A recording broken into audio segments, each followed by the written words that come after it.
Mini কিচেনে রান্নাবান্না করতে ভালোই লাগে যদি চুলাটা সুন্দর করে জ্বলে। তো আজকে রান্না করে বেশ ভালো লাগছে, চুলাটা সুন্দরভাবেই জ্বলতেছিল। তো কি অবস্থা সবার? আসসালামু আলাইকুম, কেমন আছেন সবাই? আজকে অনেক কিছুই রান্না করব, সেটা হচ্ছে গাজর আর পাতাকপি দিয়ে, বাঁধাকপি দিয়ে ভাজি করব, আর সেই সাথে চিংড়ি মাছ ভুনা, ডিম ভুনা, আর ভাত তো সাথে থাকবে। তাই এই যে ডিম সিদ্ধ হয়ে গেছে, এখন আমি এই যে গাজর আর হচ্ছে বাঁধাকপি ভাজি করে নেব, তেল দিয়ে নিলাম। আর সবচাইতে ভালো লাগে যে যখন সব কিছু রান্নাবান্না করে বসে সুন্দরভাবে রান্না করি, চুলা জ্বলতে থাকে, এটা অনেক ভালো লাগে।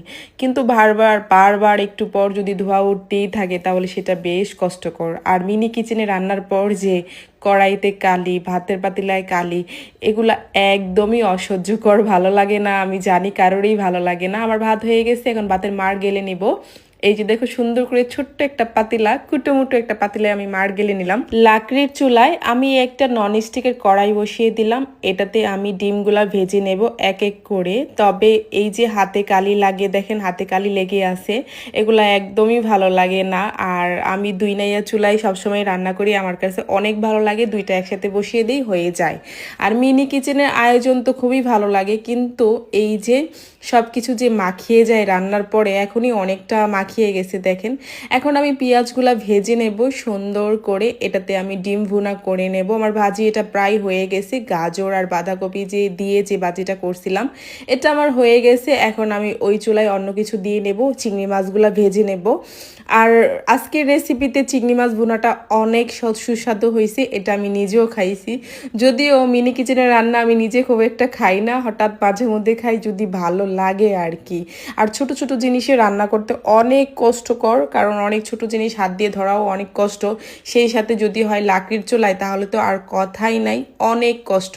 এই যে কলস থেকে পানি দিয়ে আমি সুন্দর করে এটাকে আমি কষিয়ে নেব। পেঁয়াজগুলো আরও ভাজলে মনে ভালো হতো, কিন্তু ছোট্ট জিনিসে ভাজা অনেক কষ্টকর, তাই বেশি একটা ভাজলাম না। হলুদ আর মরিচ দিয়ে কষিয়ে নেব এটা। মিনি কিচেনের যে রান্নাবান্না করেন সেটা কে কে খান নিজের রান্নার নিজেই, অবশ্যই একবার হলেও জানিয়ে যাবেন। তো যাই হোক, কষানো হয়ে গেছে, আমি পানি দিয়ে নিলাম। এখন বলক আসতে হবে না, তার আগে আমি চিংড়ি মাছগুলা দিয়ে দিলাম, কারণ হচ্ছে বলক আসতে গেলে এটা পড়ে যাবে। এখন এটাকে আমি সুন্দর করে ভেজে নেব, যদিও খুব একটা ভাজবো না, কারণ ভাজতে গেলে পুড়ে যাবে, ছোট জিনিস, কড়াইটাও পড়বে, সেই সাথে পেঁয়াজগুলাও পুড়ে যাবে। তাই আমি হালকা ভেজে রান্না করব। আর হালকা ভেজে রান্না করলেও বেশ ভালো লাগে। ময় মশলা দিয়ে সুন্দর করে কাঁচামরিচ দিয়ে আমি এটাকে কষিয়ে নেব। আর ওই তরকারিটা আমার প্রায় হয়ে যাচ্ছে, তো ভালো করে বলকও আসেনি, পরে আস্তে ধীরে অনেক সময় নিয়ে আমি ভেজে নিছি। এবার ডিমগুলো ছেড়ে দেব। দেখেন ডিম ভুনাটা সেই হয়েছে, কালারটাও অনেক সুন্দর। আর এখন ভাতগুলা আমি ছেঁকে নিলাম আর ভাত পরিবেশন করে নেব। রান্না করেছি ডিম ভুনা, ভাজি, আর সেই সাথে হচ্ছে আপনার এই যে চিংড়ি মাছ ভুনা। তো আজকের রেসিপি হচ্ছে ছোটোখাটো রেসিপি, আরেকদিন মাছ মাংস সব কিছুই রান্না করব। তবে আজকের খাবারটা যে খুব একটা খারাপ হয়নি, ভালোই হয়েছে, আমি নিজেও খেয়েছি। তো এই তো ভিডিও আমার শেষ, রান্নাবান্নাও শেষ, আমি এখন বিদায় নিলাম। সবাই ভালো থাকবেন।